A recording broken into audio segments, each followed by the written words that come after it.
Assalamualaikum teman-teman. Yuk kita belajar bersama tentang akhlak mulia dalam Islam. Karena Rasulullah diutus untuk menyempurnakan akhlak. Dan orang yang akhlaknya mulia dicintai oleh Allah dan Rasul-Nya. Yang pertama yaitu jujur, bersikap jujur. Jujur artinya berkata yang sebenarnya dan tidak berbohong. Kalau kita berkata jujur, Allah sayang, teman pun percaya. Walaupun sulit, jujur akan membawa kita ke surga. Nabi Muhammad Shallallahu Alaihi Wasallam bersabda, Innaibka yad'il el-biri, wa innal bira yad'ilal jannah. Yang artinya, sesungguhnya kejujuran membawa kepada kebaikan, dan kebaikan membawa ke surga. HR, Bukhari dan Muslim. Yang kedua yaitu, mengucapkan salam saat bertemu teman, saudara, atau siapa saja. Kita ucapkan, Assalamualaikum. Salam adalah doa dan tanda kasih sayang sesama muslim. Nabi Muhammad Shallallahu Alaihi Wasallam bersabda, Afsi es-salma bainakum, yang artinya, sebarkanlah salam di antara kalian. HR, Muslim. Kenapa kita harus mengucapkan salam? Karena salam adalah doa kebaikan dan keselamatan yang kita berikan untuk saudara kita sesama muslim. Dengan mengucapkan Assalamualaikum, artinya kita sedang mendoakan, semoga keselamatan, rahmat, dan berkah dari Allah tercurah untukmu.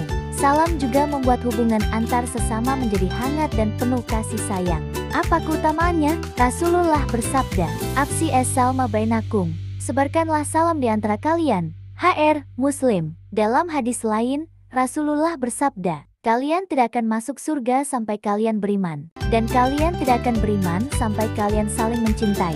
Maukah kalian aku tunjukkan sesuatu yang jika kalian lakukan, kalian akan saling mencintai? Sebarkanlah salam di antara kalian. HR, Muslim. Jadi, salam itu bukan sekadar sapaan, tapi bagian dari ibadah. Dengan salam, kita saling mendoakan, menebarkan cinta, dan menghidupkan sunnah Rasul. Yuk, biasakan ucapkan Assalamualaikum di rumah, di sekolah, di jalan, atau saat bertemu siapa saja. Akhlak yang ketiga yaitu membantu orang tua. Saat ayah dan ibu butuh bantuan, kita tidak diam saja. Membantu mereka, mendengarkan perintah, dan tidak membantah. Itu termasuk akhlak mulia yang besar pahalanya.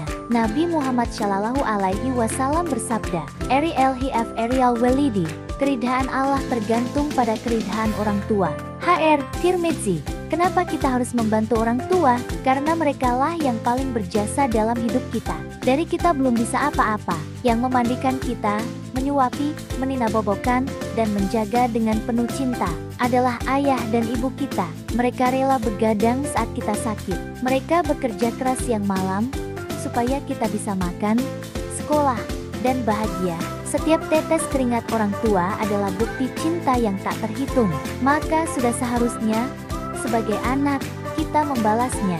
Walau hanya dengan membantu hal kecil seperti merapikan rumah, menyiapkan air minum, atau mendengarkan saat mereka bicara. Apa keutamaannya? Membantu orang tua bukan sekadar kebaikan biasa. Ini adalah amal besar yang sangat dicintai oleh Allah.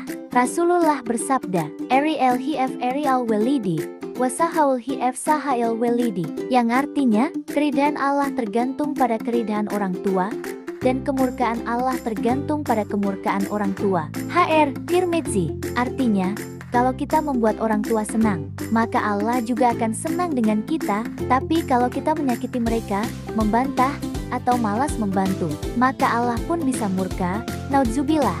Teman-teman, setiap kali kita membantu, akhlak yang keempat yaitu tidak boleh sombong. Sombong artinya merasa paling hebat dan merendahkan orang lain. Orang sombong tidak disukai oleh Allah dan jauh dari surga. Nabi Muhammad Shallallahu Alaihi Wasallam bersabda, El yadkhulu al janata man kana f kalbihi misklud haratin min kiber. Yang artinya, tidak akan masuk surga orang yang dalam hatinya ada kesombongan sebesar biji sawi. HR, Muslim. Kenapa kita tidak boleh sombong?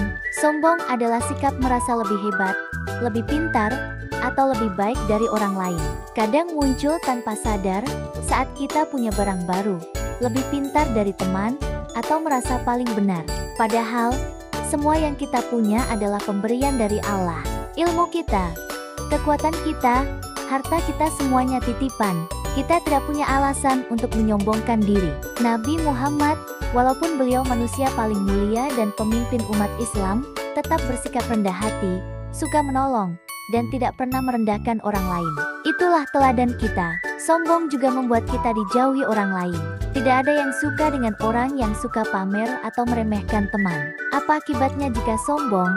Apa keutamaannya jika rendah hati? Rasulullah memberi peringatan yang sangat tegas. Tidak akan masuk surga orang yang di dalam hatinya ada kesombongan sebesar biji sawi. HR Muslim. Allah sangat tidak menyukai orang sombong. Sementara orang yang rendah hati Allah angkat derajatnya. Rasulullah bersabda, Wa adun lilhi'il rafa'ahulha. Tidaklah seseorang bersikap rendah hati karena Allah, melainkan Allah akan mengangkat derajatnya.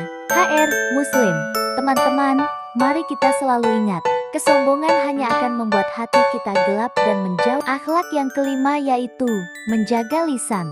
Mulut kita harus dijaga. Kita tidak boleh berkata kasar, menghina, atau berbohong. Kalau tidak bisa berkata baik, lebih baik diam. Nabi Muhammad Shallallahu Alaihi Wasallam bersabda, Man kana yuminu bilhi wal yaumi al-hiri felikul khairan aliasmu. Yang artinya, barang siapa beriman kepada Allah dan hari akhir, hendaklah ia berkata baik atau diam. HR Bukhari dan Muslim. Kenapa kita harus menjaga lisan? Karena lisan atau mulut kita adalah salah satu bagian tubuh yang paling kecil, tapi bisa membawa dampak besar, baik kebaikan maupun kerusakan. Dengan lisan, kita bisa mengucap salam, membaca Al-Quran, menyampaikan ilmu, dan mendoakan kebaikan. Tapi dengan lisan juga, kita bisa berbohong, mengejek, menggunjing, menyakiti hati orang lain, bahkan memicu permusuhan. Kata-kata yang keluar dari mulut tidak bisa ditarik kembali. Itu sebabnya, orang yang tidak menjaga lisannya, bisa saja menyakiti tanpa sadar. Rasulullah mengingatkan kita bahwa setiap ucapan dicatat oleh malaikat, dan semua akan dipertanggungjawabkan di akhirat nanti. Bahkan, kesalahan lisan bisa menjadi penyebab utama seseorang masuk neraka. Apa keutamaannya jika kita menjaga lisan? Orang yang menjaga lisannya adalah orang yang benar-benar beriman. Karena hanya orang beriman yang bisa menahan diri dari berkata buruk dan memilih hanya berkata baik. Barang siapa yang beriman kepada Allah dan hari akhir, hendaklah ia berkata baik atau diam. Keutamaan menjaga lisan.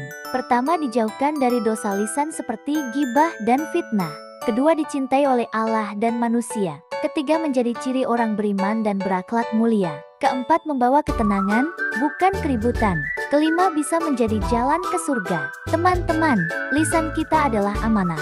Gunakan untuk mendoakan, menyemangati, menyebarkan salam, dan berkata yang baik-baik. Kalau belum bisa berkata yang baik, lebih baik diam, itu lebih mulia dan selamat.